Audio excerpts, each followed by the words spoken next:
This is the third video in the series of doing some basic analyses in LSDTopoTools. In this one, I'm just going to show a little bit of extra information in getting data into and out of QGIS, and also if you want to change something in the parameter files. Okay, so we start again just with a PowerShell window. You've got Docker installed. If this is all new to you, go to the earlier videos. But I start up the Docker container and I start LSDTopoTools, so using the batch script. And then I just navigate to wherever I've got my data. So I've got data in here. I've done a bunch of analyses already, so there's a bunch of files in here. I ran these with the various driver files, and I can see them here inside this container. So that's my Linux operating system, or my Linux container. But I can also see them inside my host operating system. In this case, it's a Windows operating system.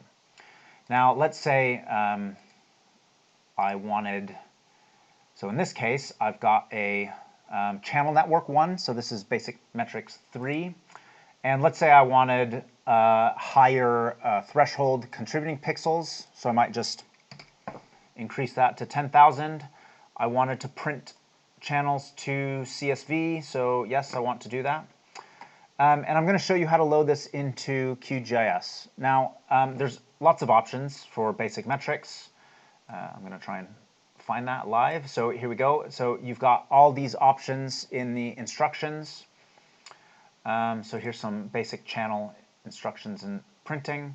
So there's all kinds of options. Another file option I want, so there's so basic data output. So you can have CSV files. You need to do a little bit of data import into QGIS to get these, or you can have GeoJSONs. GeoJSONs are much larger in terms of file size than CSVs, but they contain georeferencing information.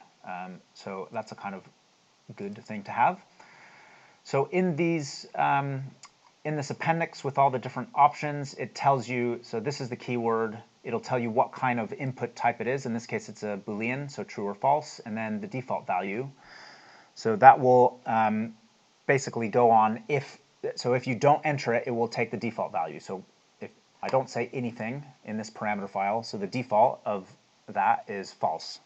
I'm going to switch that on to true. Okay, so you always have the keyword name followed by a colon, and then what you want that thing to be. You always need to have a new line at the end as well. So I need to save this. So that's unsaved here. I'm going to save it, Control S. So now that's saved. So that's basic metrics 3. I'll show you that I'm going to get a different new third. So I've third. So I'm saving that. And I'm just going to run that now. So here we go. LSDTT basic metrics. WA basic metrics, and that was the third example, so I'm just going to run that now. If I go in here, you'll notice, oops, into my files, you'll notice that now this has this files with new third, okay? And you'll see this new third, you've got a GeoJSON file. So let's have a look at this. Okay, I'm going to bring QGIS up.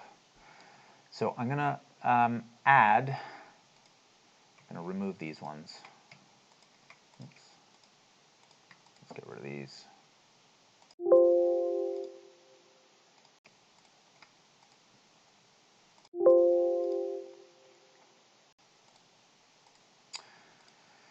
Okay, so we've got these new third analyses. And so one of them was the channel network. It has a CN after it, and one of them was this GeoJSON.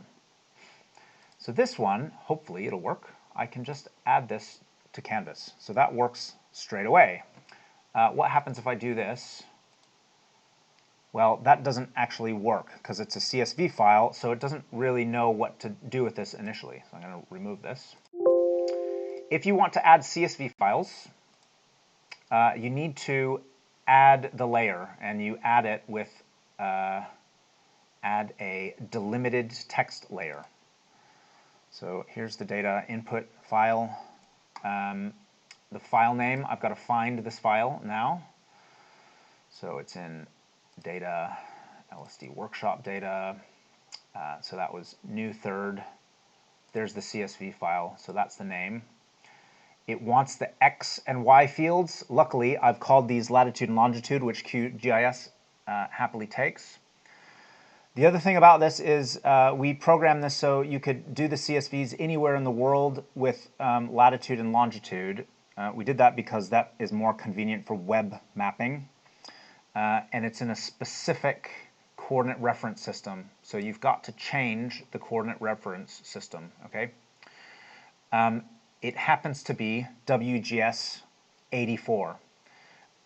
If you can't find that, so every coordinate system has something called an EPSG code, and the EPSG code for WGS 84 global is 4326. Okay, so you've got to, if you've got a CSV file from LSDTopoTools, you need to use that coordinate system. By now you will probably realize that this is quite annoying, which is why it often makes sense to turn on the GeoJSON switch. The reason why you might not turn on the GeoJSON switch is because those files can be huge, so if you've got a large DEM, it'll generate just a massive file. So you need to balance the ease of importing the data against the size of the data. Now, a lot of our programs have Python scripts for plotting, so the Python scripts use the CSV files. So if you're not using a GIS, then you probably can just go straight with the CSV.